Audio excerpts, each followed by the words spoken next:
Absorption and marginal costing में एक बहुत इंपॉर्टेंट कॉन्सेप्ट आप पढ़ते हैं, इनकम स्टेटमेंट। कॉन्सेप्ट तो नहीं, बेसिकली वो स्टेटमेंट होती है जिसमें आप कंप्लीट सेल से नेट प्रॉफिट तक स्टेटमेंट बनाते हैं। अगर हम उसका एक छोटा सा फॉर्मेट समझें तो मार्जिनल में आप लोगों की जो स्टेटमेंट बनती है वो कुछ इस तरह बनती है कि सेल्स में से जब आप कॉस्ट ऑफ सेल्स माइनस करते हैं तो सबसे पहले ग्रोस कंट्रीब्यूशन आता है।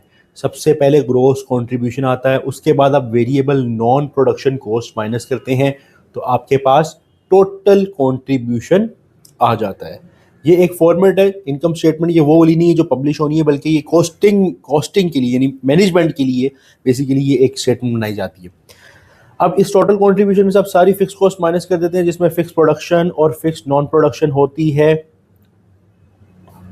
तो आपके पास फाइनली नेट प्रॉफिट आ जाता है।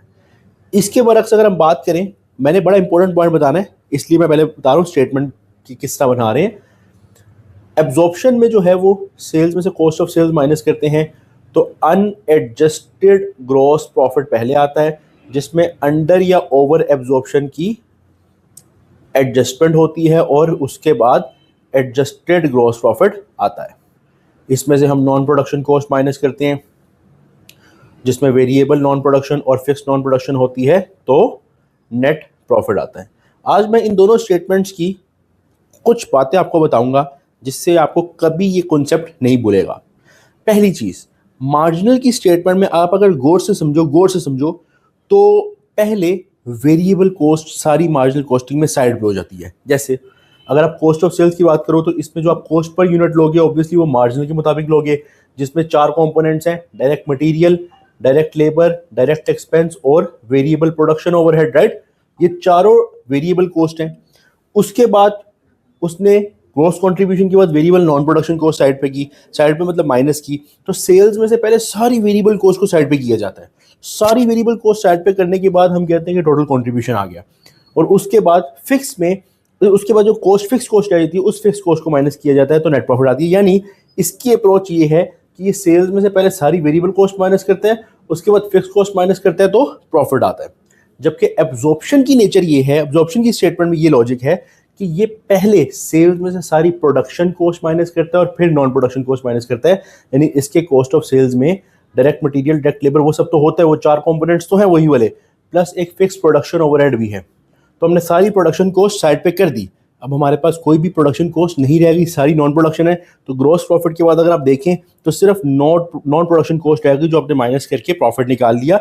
यानी एब्जॉर्प्शन में सेल्स में से पहले प्रोडक्शन कॉस्ट साइड पे होगी जो इस कॉस्ट ऑफ सेल्स में ऑटोमेटिकली हो जाएगी और फिर नॉन प्रोडक्शन होगी। एक तो ये बात होगी। दूसरी बात, बहुत से स्टूडेंट्स ना कंफ्यूज रहते हैं कि सर हमारे सवाल में एक्चुअल सेल्स यूनिट्स भी गिवन होते हैं, बजटेड सेल्स यूनिट्स भी यूज होते हैं, एक्चुअल प्रोडक्शन यूनिट्स भी यूज होते हैं और बजटेड प्रोडक्शन यूनिट भी गिवन होते हैं।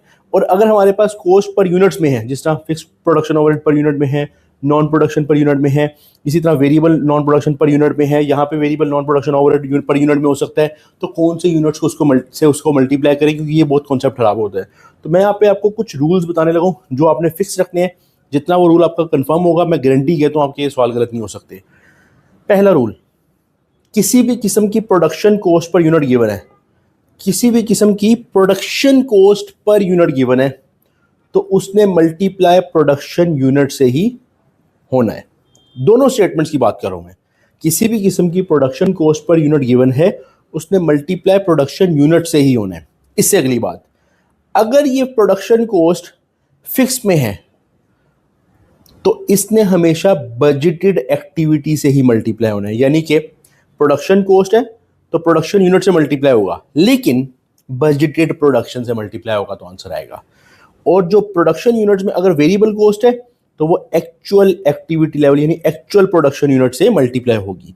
दूसरा रूल, अगर सवाल में कोई ऐसी कॉस्ट है जो नॉन प्रोडक्शन कॉस्ट है, जैसे कि वेरिएबल सेलिंग कॉस्ट, जिस तरह एडमिन कॉस्ट, ठीक है, non production cost per unit है, तो ये याद रहे कि इसने हमेशा सेल्स यूनिट से मल्टीप्लाई होना है। नॉन प्रोडक्शन कॉस्ट कभी भी प्रोडक्शन यूनिट से मल्टीप्लाई नहीं होगी, हमेशा सेल्स यूनिट से मल्टीप्लाई होगी। और यहाँ पे भी वो फिक्स और वेरिएबल का सेम रूल है कि अगर वो नॉन प्रोडक्शन कॉस्ट फिक्स में है पर यूनिट में तो आपने हमेशा बजटेड एक्टिविटी यानी बजटेड सेल्स यूनिट्स लेने हैं, और अगर वेरिएबल कॉस्ट है तो एक्चुअल सेल्स यूनिट्स लेने हैं। इस वीडियो को पॉज करके ये रूल्स लिख लें, आप लोगों को फ़ायदा होगा। जिस तरह मैं एक छोटी सी एग्जांपल देता हूँ। फॉर एग्जांपल आपको इस सवाल में दिया हुआ है कि fix production overhead per unit है 4, ठीक है, पर यूनिट 4। अब उसने प्रोडक्शन ओवरहेड है तो प्रोडक्शन कॉस्ट की बात कर रहा है, उसने आपको एक्चुअल प्रोडक्शन भी दी है और बजटेड प्रोडक्शन भी दी है। For example actual production was 1000 and budgeted was 1100।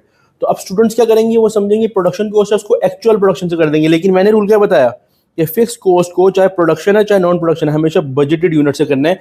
यानी इस 4 को हम हमेशा 1100 से मल्टीप्लाई करेंगे, 4 को 1100 से मल्टीप्लाई करेंगे तो 4400 आंसर आएगा। चाहे वहां पे निकाल रहे हो चाहे यहाँ पे कहीं निकाल रहे हो, चाहे वहां निकाल रहे हो चाहे यहाँ निकाल रहे हो, जहां भी निकाल रहे हो ये रूल फिक्स कर लोगे, नेट प्रॉफिट कभी भी गलत नहीं आएगा। इस तरह की आगे भी वीडियोस आएंगी इंशाल्लाह, उसमें भी फॉलो रखें अपने आप को, चैनल को सब्सक्राइब कर लें अगर आपको आगे इस तरह की गाइडेंस और शॉर्ट टॉपिक्स चाहिए। मिलते हैं नेक्स्ट वीडियो में, अपना बहुत सारा ख्याल रखो। अल्लाह हाफ़िज़।